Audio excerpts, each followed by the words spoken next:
Pedro, quando você começa a falar da Caixa, é muito nítido que a gente vê muita emoção, né? E eu imagino que tenha sido uma alegria pessoal e profissional.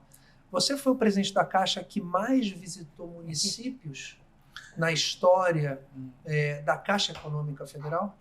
Sim, eu até abri uma conta no Instagram até tarde. Foi no maio, mais ou menos, de 2021.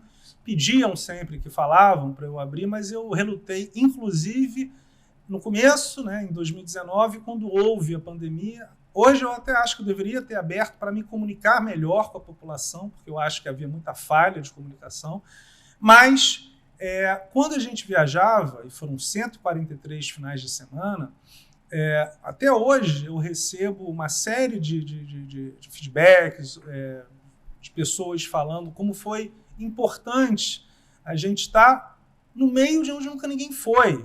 Eu estou dizendo, nunca nenhum diretor de banco nenhum tinha ido. Não estou falando nem vice-presidente, muito menos presidente.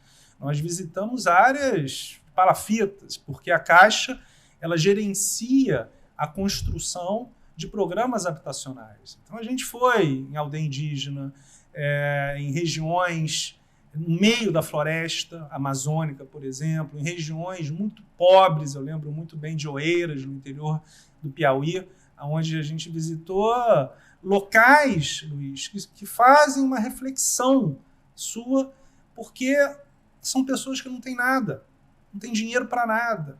E muitas vezes, quando havia uma discussão, por exemplo, em relação a um programa habitacional, eu falava, olha, não adianta você querer cobrar uma parcela mensal de quem não tem nada.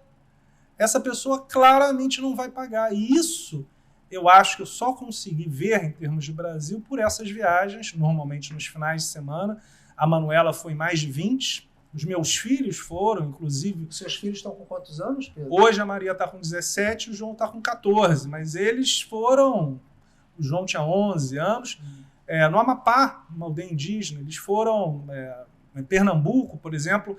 Então, essa experiência que eles tiveram, vendo uma situação de pobreza absoluta, Luiz, mudou a vida deles também, porque eles são paulistas, foram para Brasília comigo, junto com a Manuela, mas não conheciam a pobreza. Então, é muito importante, na minha opinião, que o brasileiro conheça aquela parte do Brasil que a maioria quer esconder.